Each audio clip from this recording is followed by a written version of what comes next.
je peux ouvrir mon fichier DXF soit en double-cliquant dessus, soit en faisant Fichier, Ouvrir, et voilà.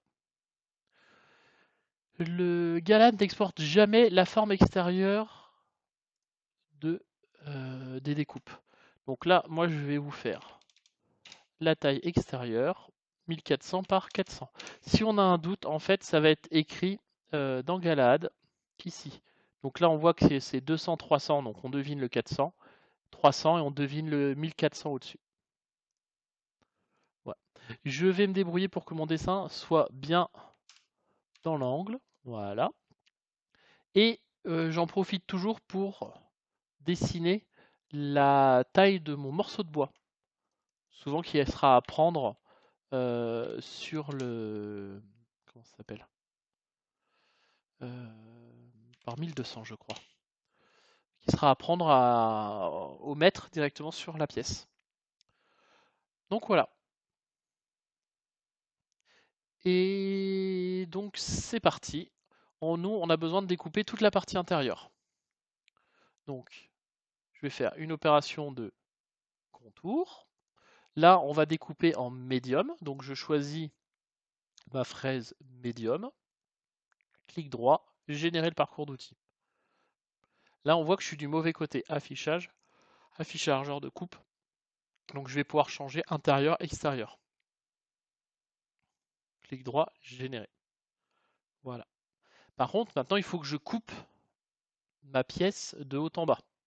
Donc, soit la pièce était plus petite et j'aurais pu faire une ligne de là à ici.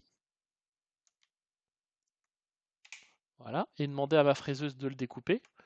Mais là, comme on a déjà le haut et que potentiellement on va mettre des vis de maintien ici et ici, comme on est dans le bois, et ben, je vais simplement cliquer sur Polyline et je vais faire qu'une seule ligne verticale. Je vais descendre jusqu'en bas. Et pour être sûr d'être bien droit, on va appuyer sur Shift, la touche juste au-dessus de Contrôle. Je laisse un petit peu de marge pour que la découpe soit complètement faite.